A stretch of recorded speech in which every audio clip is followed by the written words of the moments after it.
ഞാൻ മറുനാടനായിട്ട് നടത്തിയിരിക്കുന്ന എന്റെ ഇന്റർവ്യൂവിന്റെ അകത്ത് ഈ പുഴു എന്ന് പറയുന്ന സബ്ജക്റ്റും ഈ മമ്മൂട്ടി ആ സബ്ജക്റ്റിനെ സപ്പോർട്ട് ചെയ്തു എന്നുള്ളത് വെറും ഒരു 5 മുതൽ 6 മിനിറ്റ് വരെ ദൈർഘ്യമുള്ള ഒരു വീഡിയോ ആണ്.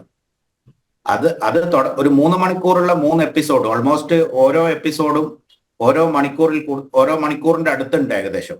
അതിനകത്ത് മൊത്തം ഞാൻ ടാർഗറ്റ് ചെയ്ത് പറയുന്നത് എന്റെ ജീവിതത്തിൽ ഒരു CPM അനുഭാവിയിൽ നിന്ന് നേരിട്ട ഒരു പ്രശ്നങ്ങളെ പറ്റിയിട്ടാണ്. അവൻ ഏതൊക്കെ രീതിയിൽ എൻ്റെ ജീവിതത്തിൽ വന്ന് ഇടപെട്ടു, എങ്ങനെയൊക്കെ എൻ്റെ സിസ്റ്റംസ് ഉപയോഗിച്ച് എൻ്റെ ബിസിനസ്സും എൻ്റെ ഫാമിലിയും എങ്ങനെയൊക്കെ തകർക്കപ്പെട്ടു എന്നുള്ളതാണ് ഞാൻ മെയിനായിട്ട് അതിൽ ഹൈലൈറ്റ് ചെയ്യുന്നത്.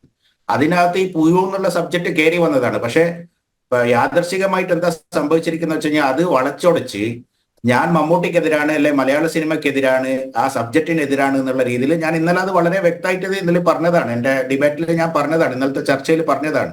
അപ്പൊ എനിക്ക് ഇപ്പോഴും പറയാനുള്ളത് എന്റെ സബ്ജക്റ്റ് അതല്ല. ഞാൻ മമ്മൂട്ടി അങ്ങനെ ഒരു സ്ക്രിപ്റ്റ് ചെയ്യണം എന്ന് ആവശ്യപ്പെട്ടപ്പം ഞാൻ അതിൽ പറഞ്ഞൊരു കാര്യം എന്താണെന്ന് വെച്ച് കഴിഞ്ഞാൽ, നിന്റെ ആദ്യത്തെ സിനിമ ഇങ്ങനെ ഒരു സബ്ജക്റ്റ് ചെയ്യണോ?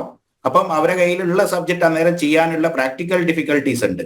കാരണം എന്ന് വെച്ച് കഴിഞ്ഞാൽ അപ്പം കോവിഡ് വാക്സിൻ ഇറങ്ങിയിട്ടില്ല, ആ ഒരു സമയമായിരുന്നു. അപ്പൊ ഒരു ഇൻ ഹൗസിൽ ചെയ്യാൻ പറ്റുന്ന വളരെ ചുരുക്കിയിട്ടുള്ള ഒരു സബ്ജക്ട് ചെയ്യുക, ആ ഡേറ്റ് നഷ്ടപ്പെടാതിരിക്കാൻ വേണ്ടിയിട്ട്. അപ്പൊ അങ്ങനെ അത് ചെയ്തു എന്ന് മാത്രമേ ഉള്ളൂ. അതിനകത്ത് ഞാൻ ആ സബ്ജക്റ്റിനെ എതിർത്തിട്ടില്ല.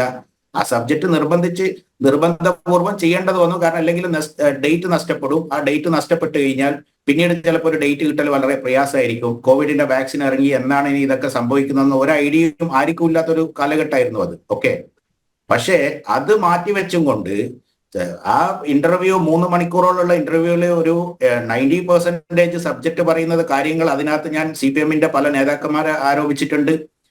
ഇവന്റെ ഫണ്ട് ട്രാൻസാക്ഷനെ പറ്റിയിട്ട് ആരോപിച്ചിട്ടുണ്ട്. ഈ പുള്ളി 2016 വരെ ആരായിരുന്നു എന്നുള്ള കാര്യങ്ങൾ പറയുന്നുണ്ട്. അവിടുന്ന് ഇങ്ങോട്ട് ഇത്രയും കോടികൾ എനിക്ക് ഈ സിനിമയിൽ ഇൻവെസ്റ്റ് ചെയ്യാൻ വേണ്ടിയിട്ട് എവിടുന്ന് കിട്ടി എന്നുള്ള കാര്യങ്ങൾ ഞാൻ പറയുന്നുണ്ട്.